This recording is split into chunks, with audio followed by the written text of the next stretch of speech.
The disparities facing tribal communities have been brought into sharp relief by the coronavirus pandemic, with cases surging in tribal communities. Take the Navajo Nation, which spreads across parts of Arizona, New Mexico, and Utah. More than 13,000 residents have tested positive for the virus. That's all according to the Navajo Nation Department of Health.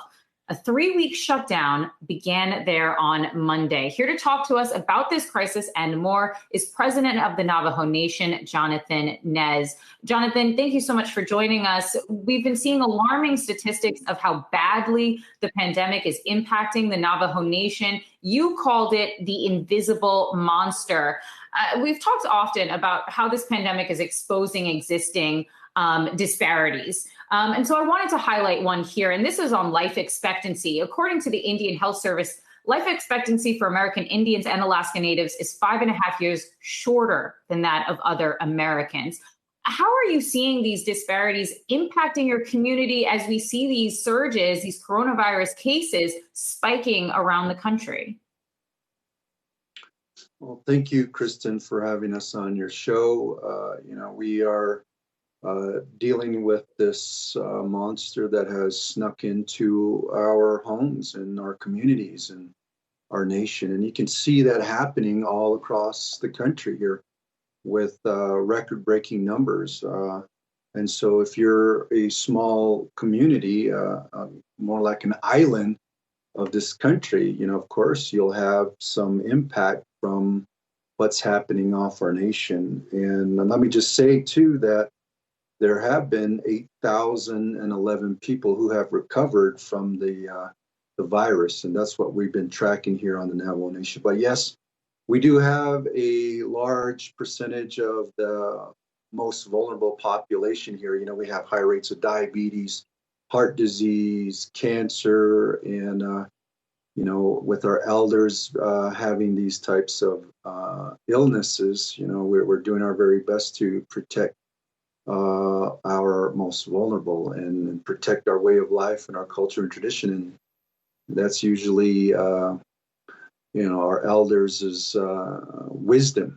And we try to hand that down to our younger generation as well. So I want to pick up on what you are saying about the future and passing on legacies, passing on traditions, because I have a couple other stats here about some of the inequities facing Native Americans. The unemployment rates and poverty rates are higher for Native Americans than their Black, white, and Hispanic counterparts. Median household income, just over $40,000. Now that's lower than that of Black, white, and Hispanic households. As you're mentioning it, the coronavirus clearly is one, but what are you seeing as some of, the biggest threats to the future and to the prosperity of not just the Navajo Nation, but other tribal nations as well? Well, Kristin, there are 574 nations, distinct tribal communities throughout the United States of America. And we are the biggest nation, 27,000 square miles. New Mexico, Utah, and Arizona, and half of our population, the 350,000 Navajos, live off the Navajo Nation. So there's a lot of visiting happening, and our contact tracers have identified that the spread of the virus is coming from social and family gatherings, and I think that's the same throughout the country. And of course, we didn't make that poverty line. Somebody else made the poverty line. But there are a lot of our people that are content and are okay with the way of life. But of course, with the population not having water, I think 30-40% of our Navajo people don't have running water or electricity. Of course, this pandemic thrives on that type of statistic. And if you're getting information from CDC or NIH telling you to wash your hands with soap and water, and you don't have running water, it's going to be very difficult for taking care of yourself or personal hygiene. Looking at the elections recently, Indigenous voters had a significant impact in delivering a victory for Biden in both Wisconsin and Arizona. What is it about his platform that really appealed to Indigenous voters?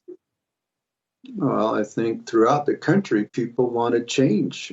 People wanted to move away from this divisive rhetoric and this type of encouragement of discrimination, and to really move forward in healing. I mean, we pride ourselves in this country for being the melting pot, but yet the first citizen of this land, of this country, has always been pushed aside since we got into these agreements with the federal government. And from then on, it's just been broken promises. But we did get a glimpse of the partnership, and a really good partnership that we've had with President-elect Biden when he was the vice president. When Obama and Biden administration was there, we were able to go to the White House, and the door was open about how we could collaborate and fulfill these commitments that were made. I think Native Americans have always fulfilled our promises that were made by these treaties. And if you know, the per capita Native Americans of any ethnic group throughout this country have served the armed forces. And there are some great stories of our people, such as the Navajo Code Talkers. And so I just want to also remind everybody the 574 tribes throughout the country have contributed greatly to the freedoms of this country, and probably democracy all over the world. And you mentioned that you actually worked with Biden back during Obama's administration. So what are your top priorities for Biden this time around? I mean, the priorities are all across this country. I think we all want better infrastructure, right? We want water, we want electricity, telecommunication and broadband, better roads, rebuild some of these bridges. I mean, these are the commonalities that we can all, I think, agree upon in this country of ours. And I think more so, there needs to be a lot more attention in tribal communities. And I hope, the next 4 years will bring some positive change and to improve the quality of life for the first peoples of this country. Jonathan, you just mentioned and you were highlighting all of the contributions that Native Americans have made to this country, and yet representation in Congress is still lacking. Although we have had a record number of Native Americans elected to Congress this year in the 2020 elections. But there is a treaty, not with the Cherokee Nation, essentially that they should have a delegate inside of Congress. I'm wondering if you think that the Navajo Nation, the Cherokee Nation, perhaps some other larger tribal communities should have direct representation in Congress with a delegate. Well, not just a delegate, but I think there's going to be a time in the near future, just like Deb Haaland did, to where a Native American person, I'm hopeful that the Navajo Nation will one day see one of their own son or daughter in the halls of Congress and being elected by the people. And, we have a chance in this coming redistricting based on the 2020 census that occurred. I want to ask you about something that we talk a lot about with the Black community, which is reparations. And it has a small amount of reparations was paid out to Native Americans, although it was paternalistic in its rollout, and the number was incredibly low. This is something that we have been discussing quite a bit, not just on this show, but we've heard Democratic presidential candidates talking about this. I'm wondering if you think that more needs to be done in terms of addressing the really cruel history that Native Americans have had to face inside of this country, and if that addressing those issues needs to come with some financial compensation.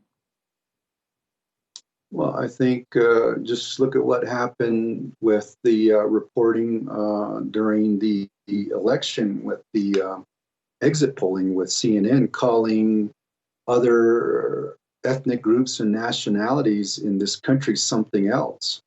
And I think it's time for the something else category to bind together and to remind this country of ours that, we are great contributors to this country. And I think, we just want, of course, our share of resources. And look at what happened during the CARES Act funding that was supposed to be approved or supposed to go out in relief funds to the people of this country. And the rest of the states, counties, and municipalities were able to utilize those CARES Act funds immediately, but 574 tribes had to wait months, and we even had to,